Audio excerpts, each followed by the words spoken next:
time. Yeah, come on, they start off with a little quip. Have you ever noticed that time flies when you're having fun? Yes, of course, we all know that. That's why the night goes so quick, because sleep is so fun. The night goes so quick. He says, time may fly when you're having fun, but it doesn't for light. In fact, photons, right, the light, don't experience any time at all. Photons don't experience time or space. Here's the mind-bending concept that should shatter your brain into pieces.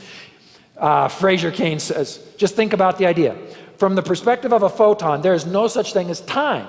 It's emitted. It might exist for millions, billions of years, he writes. But for the photon, there's zero time elapsed between when it's emitted and when it's absorbed again. It doesn't experience time or distance. Photons don't.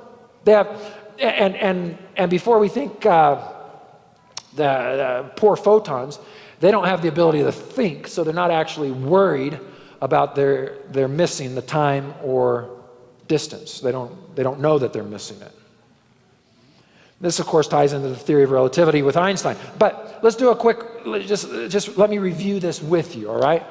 This is from the astrophysicist, Pamela Gay. If we want to travel to some distant point in space, and we travel faster and faster, approaching the speed of light, right? Our clocks slow down relative to an observer back on Earth. And yet we reach our destination more quickly than we would expect. So as you approach the speed of light, time for the observer on Earth slows down.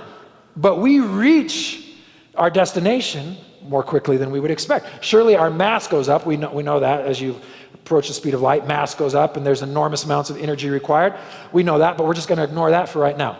If you could travel at a constant acceleration, if you could just up to like the speed of light, you could cross billions of light years in a single human generation.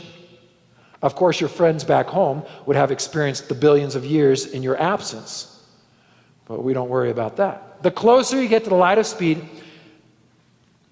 the less you experience and the shorter a distance you experience. So eventually, when you get to the speed of light, you experience no time and no distance. Hey, don't take my word for it. You got the Canadian astrophysicist, and as Palmer Halverson would tell us, that's pretty good authority. Listen, so this is where it comes. You got a photon that, because it's traveling at the speed of light, has no time and no distance.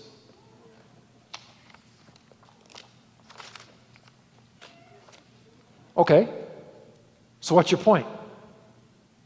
My point is this. Genesis 1 verse 3 stands out.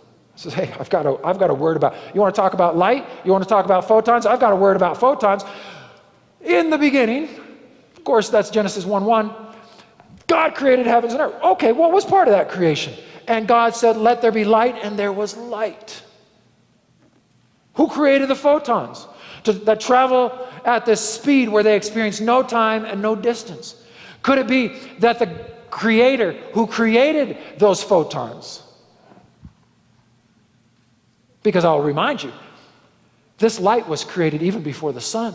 So it's not the sun that's just producing the light. The photons were created even before the sun was created. So the creator of the photons that travel at the speed of light, that experience no time and no distance, could it be that creator can also do the same? Experience no time and no distance. Why can't God? If he's the very God that created this, why can't he?